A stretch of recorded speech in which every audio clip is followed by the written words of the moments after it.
The best audition was Sacha Baron Cohen, who refused to sing anything from this particular musical.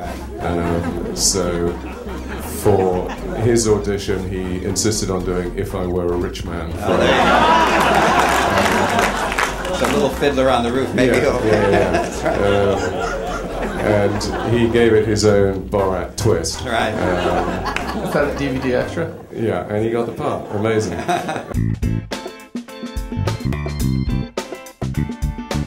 We had $60 million, which for a company like ours is a lot of money because we usually make films for less money than that. But to do an epic 2.5-hour all-music film that's set in period France on major sets with big action scenes, that's not enough money.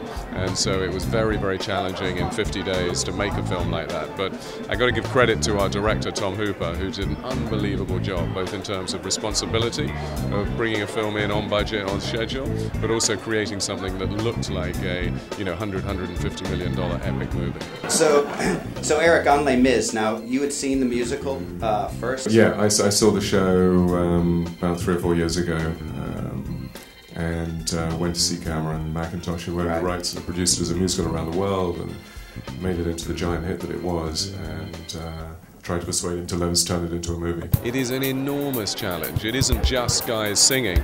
It's everything was created. We were walking a tightrope where they weren't singing to a backing track.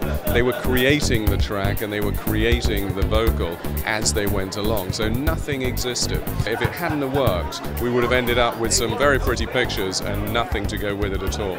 And for a musical, that's like terrifying. Was Hugh Jackman the first person you went to? Was he sort of the cornerstone of this? Tragically, he was on a list of one. And Hooper, when he came on board, basically, along with all of us, said if we can't cast that role, there's no point in making the movie. And we just couldn't think of anybody else. And fortunately, he said yes. And was Tom Hooper your first choice as the director? Yeah, it was. I mean, it's a really, listen, making this film was a nightmare.